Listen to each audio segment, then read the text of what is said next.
the step and see that the situation is improved, and 13.11 said no, we'll let the status quo continue. Next slide. Okay.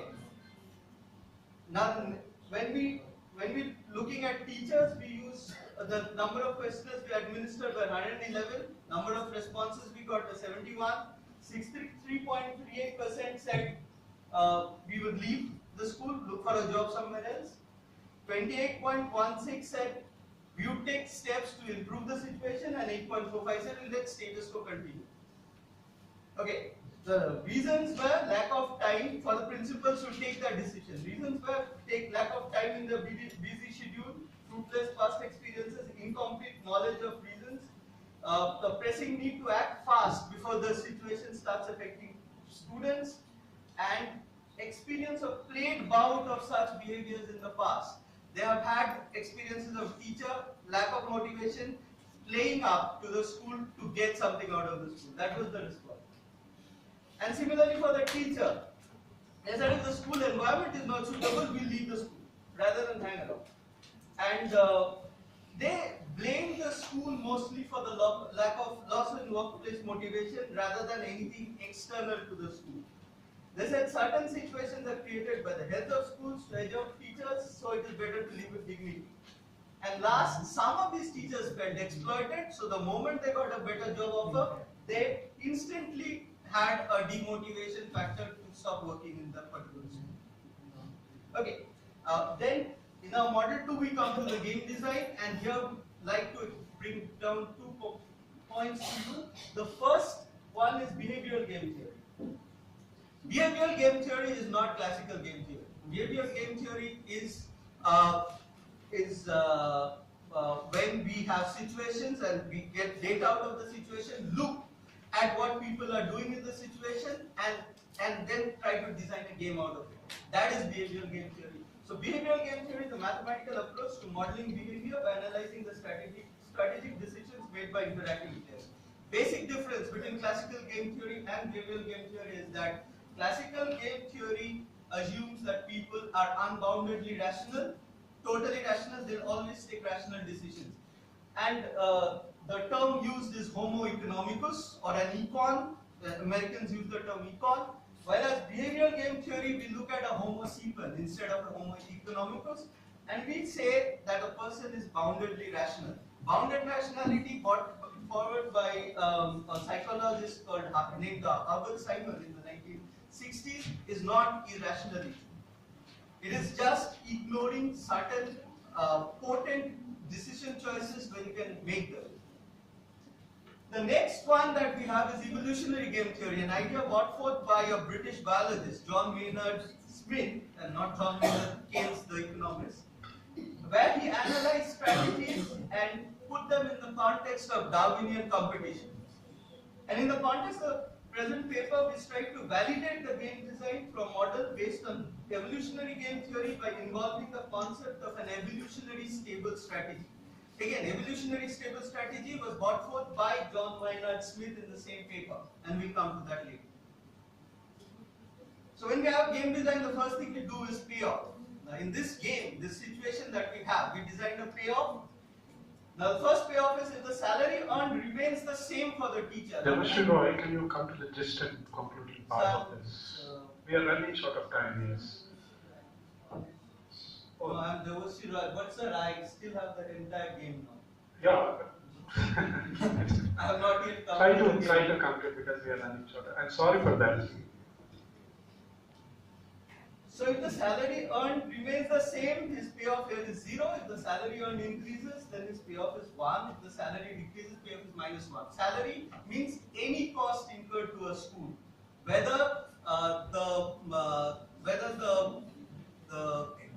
whether the teacher earns it in terms of real cash or not.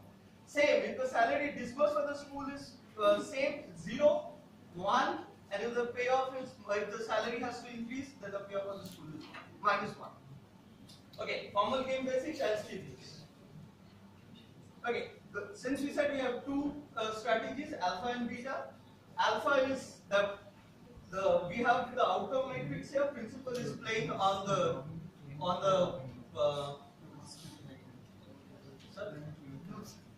The teacher is playing on the row, the principal is playing on the column. Alpha alpha means both the teacher and the principal want the teacher to stay in school. Alpha beta means the teacher wants to stay, the principal wants to him to go. Beta alpha means the teacher wants to go, the school wants him to stay. And beta beta means both want to go. Okay, okay. Okay. Take the next one. Based on that, we have the payout matrix. Now that 0 0 means if both the principal and the teacher want the teacher to stay, then there is no incentive for the school to increase salary, nor is there any incentive for the teacher to ask for an enhanced salary.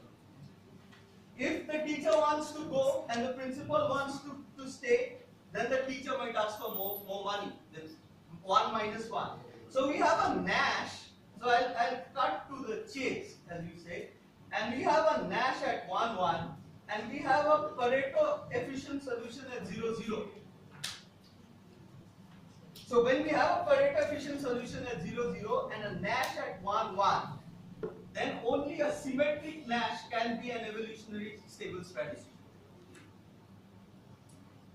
And now we have an evolutionary stable strategy. We'll just validate this. 2 minutes. 2 minutes. Okay, we have a model where we have a set of schools and a set of teachers in a room, let's say this room, and suddenly, and they're hardwired to play, a game where they want all the teachers to stay in the same school. And suddenly, out of these, and that we call it strategy alpha, which is given by S. Suddenly there is a mutation among some of the schools which start playing S prime, which is strategy B. They want some of the teachers to go. Similarly, there are a set of schools and teachers where there is a mutation suddenly, and some teachers start saying we'll leave. They start playing a strategy S prime. So whichever strategy does well over the other will remain, and the other one will go extinct as per the laws of evolution. Okay. So we approach this from a mixed strategy perspective now. We had a pure Nash, now we have a mixed Nash. Now we say that let the epsilon be the probability of encountering a small number of mutants. Excuse me, can you come to the concluding part? This Because, is the conclusion, yeah, sir. please. Sorry for disturbing.